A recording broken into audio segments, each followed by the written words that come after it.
你有冇試過1月頭雄心壯志寫低晒全年目標，去到3月已經忘記得一乾二淨？你有冇試過年底先發現自己1年嚟好似做咗好多嘢，但最重要嘅目標一個都未達成？如果你有過呢種感覺，恭喜你，你嘅問題唔係唔夠努力，而係你用錯咗時間框架。今日我哋會用 The 12 Week Year 呢本書拆解一個顛覆性嘅概念，將1年縮短做12週，用12週完成別人12個月先做到嘅事。好，首先講個故事。本書嘅作者 Brian Moran， 佢幫一間大型保險公司做顧問，公司裏面有超過2000個經紀，其中有一個經紀年年都係頂尖業績，其他經紀成日問佢：你可唔可以分享你嘅方法？呢位頂尖經紀每次都毫不猶豫，抽時間出嚟詳細講解佢點樣成功。你估有幾多人複製到佢嘅成功？答案係0。到咗今日，佢已經拒絕再分享自己嘅秘訣，因為根本冇人會真正跟住做。呢個故事帶出咗本書嘅核心問題，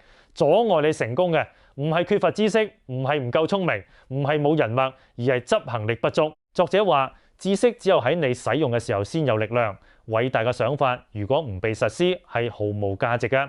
市場會獎勵嗰啲被付諸實行嘅想法。點解大多數人執行力咁差？作者指出一個好關鍵嘅原因：年度化思維。咩係年度化思維啊？就係你潛意識入面覺得一年有好多時間，1月嘅時候你會覺得12月仲好遙遠，1月尾你發現自己落後咗少少，你會同自己講唔緊要啦，我仲有11個月可以追。3月尾你仍然落後，你仍然唔太擔心，因為你覺得仲有大把時間。結果咧，呢種思維模式會一直持續到年尾，到咗10月、11月你先如夢初醒，開始瘋狂追數。作者話：我哋錯誤地認為1年仲有好多時間，我哋嘅行為都係跟住呢個錯覺走。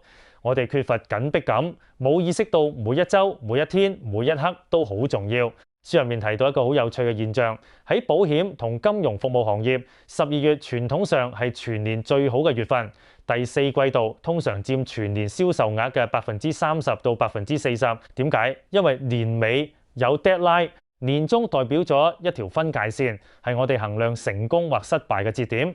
雖然12月31日係一個隨意嘅日期，但每個人都 buy 呢個日子，就係呢個 deadline 創造咗緊迫感。作者問咗一個好值得思考嘅問題：如果每年11月同12月嘅能量、專注同投入可以每個星期都出現，咁會點？答案就係12 week year 嘅核心，將1年重新定義為12週。作者從運動訓練引入咗一個概念叫週期化。週期化起源於運動訓練技術，目的係顯著提升表現。佢嘅原則係專注集中喺有限時間內對特定技能進行超負荷訓練。東歐運動員喺1970年代首次將呢種技術應用喺奧運訓練，而家仍然廣泛使用。作者將呢個概念改編用喺商業同個人成功上。佢話忘記1年唔再係12個月，而家只係12週。12週計劃有咩好處？第一， deadline 永遠喺附近，你唔會忘記佢。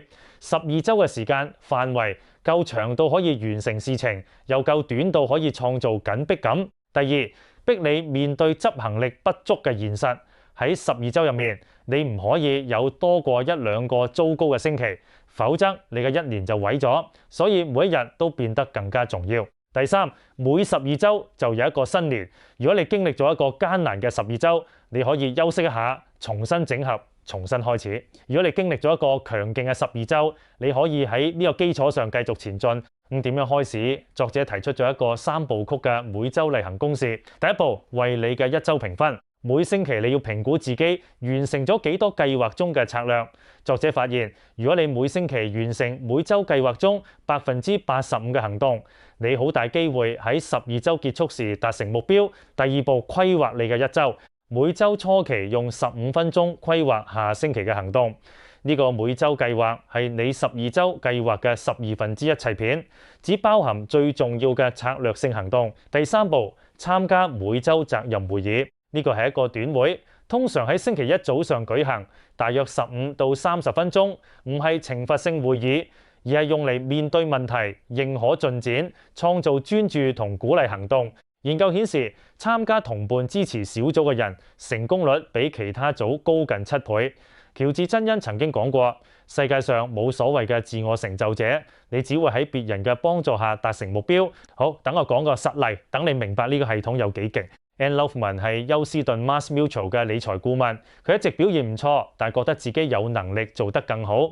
當佢嘅管理合夥人向公司引入12 week year 之後 ，Anne 參與咗，結果咧 Anne 嘅業績增長咗400%，仲成為咗 Mass Mutual 休斯頓103年歷史上首位年度女性合夥人。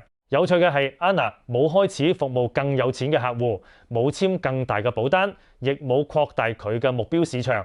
所有呢啲都係大多數顧問會追求嘅方向。相反，Anne 專注於提升執行力，做佢本來已經做緊嘅嘢，只係做得更加穩定。另一個例子 ，Patrick Morin 嘅醫療行業初創公司需要籌集資金，經濟環境當時可以用慘淡嚟形容。佢哋用咗12週計劃，以每天就係1週嘅口號。第一週完成咗100頁嘅私募備忘錄，最後喺10月10日完成咗第一輪融資。好，等我快速總結第一集嘅重點。第一，阻礙你成功嘅主因唔係缺乏知識，而係執行力不足。第二，年度化思維係執行力嘅最大敵人。你以為有大把時間，結果拖延到年尾。